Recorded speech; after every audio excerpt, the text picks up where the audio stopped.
আমাদের তো এনসিপির পক্ষ থেকে আমাদের এনসিপির আহ্বায়ক নাহিদ ইসলাম নিজেই গিয়েছিলেন সেখানে।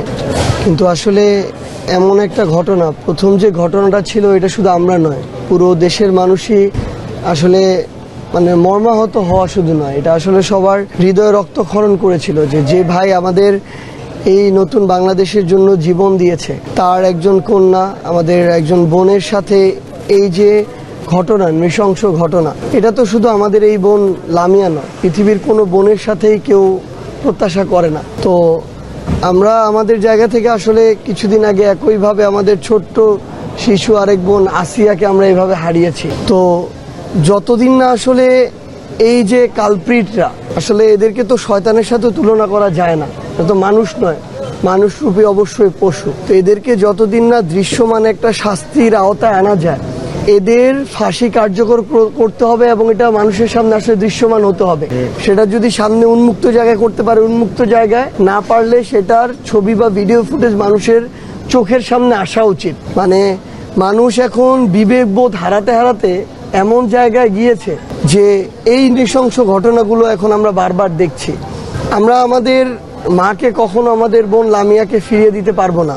মাত্র আমাদের মাকে যখন আমরা মানে কখনো তাকে সান্ত্বনা শব্দ দিয়ে দেওয়া যায় না, তারপরে যখন চেষ্টা করছিলাম তিনি বললেন একটা কথাই, যে তোমরা কি আমার লামিয়াকে ফিরিয়ে দিতে পারবে কিনা। এর কোনো উত্তর আমাদের কাছে নেই, এটা এই পৃথিবীতে আর সম্ভব না। তো আমরা শুধু এই অন্তর্বর্তীকালীন সরকার সহ আগামীর বাংলাদেশের যারাই এই গুরুত্বপূর্ণ দায়িত্বগুলোতে থাকবে, আমরা একটা জিনিসই তাদের কাছে চাইব, যে ধর্ষকের প্রকাশ্যে এই মৃত্যুদণ্ডের ব্যবস্থা করতে হবে। কারণ এমন অনেক জায়গা আছে যেই জায়গাগুলোতে আসলে এত সুশীলতা দেখিয়ে লাভ নেই। একটা সময় ছিল এই বাংলাদেশে যখন প্রচুর অ্যাসিড নিক্ষেপ হতো, যখন অ্যাসিড নিক্ষেপের সর্বোচ্চ শাস্তি মৃত্যুদণ্ড করা হলো, এরপর থেকে কিন্তু এটা অনেক কমে গিয়েছে। তো এমন কিছু মানুষ আছে আসলে যাদেরকে তারা যেরকম ডিজার্ভ করে তাদেরকে তাদের বিরুদ্ধে সেরকমই শাস্তি দিতে হবে, অ্যাকশন নিতে হবে।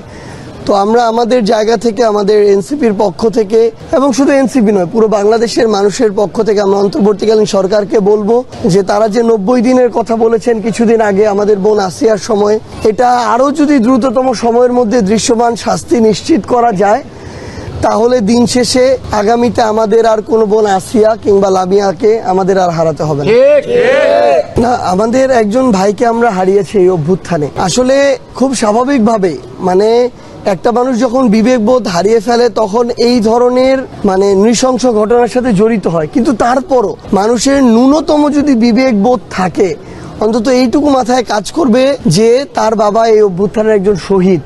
কিন্তু সেটাও আসলে যেই নরপশুর মাথায় কাজ করেনি, আমরা বাইরে থেকে কিভাবে বুঝবো যে কার মাথায় কি চলছে। কিন্তু আমাদের জায়গা থেকে আমাদের জুলাই শহীদ স্মৃতি ফাউন্ডেশন কিংবা আমাদের পক্ষ থেকে স্পেশালি আমাদের ফাউন্ডেশনে কাজ করে আমাদের সেবন্তী, তিনিও একজন শহীদের বোন, এখানে স্নিগ্ধ রয়েছে, তারা খোঁজ খবর নেয়। আজকেও সন্ধ্যা 7টার দিকে সেবন্তী তাদের বাসায় গিয়েছিল, একসাথে কথা বলেছে, গল্প করেছে, সেই ছবিও মাত্র সেবন্তী আমাকে দেখালো। তো কিন্তু ওই যে মনের ভিতরে কি চলে, এই যে ট্রমা, এটা থেকে তো বের হওয়া তো সহজ বিষয় নয়। হয়তো একজন মানুষ আসে তার সামনে একটু হাসি মুখে কথা বলে, কিন্তু মনের ওই দুঃখটা তো সবার সামনে প্রকাশ করা যায় না।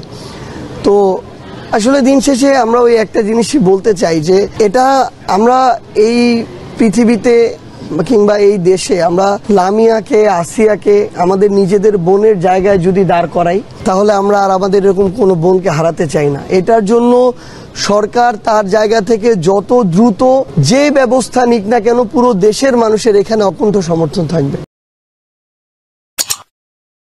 যখনকার খবর তখনই দেখতে চোখ রাখুন সুন 24 টিভিতে। চ্যানেলটি সাবস্ক্রাইব করুন।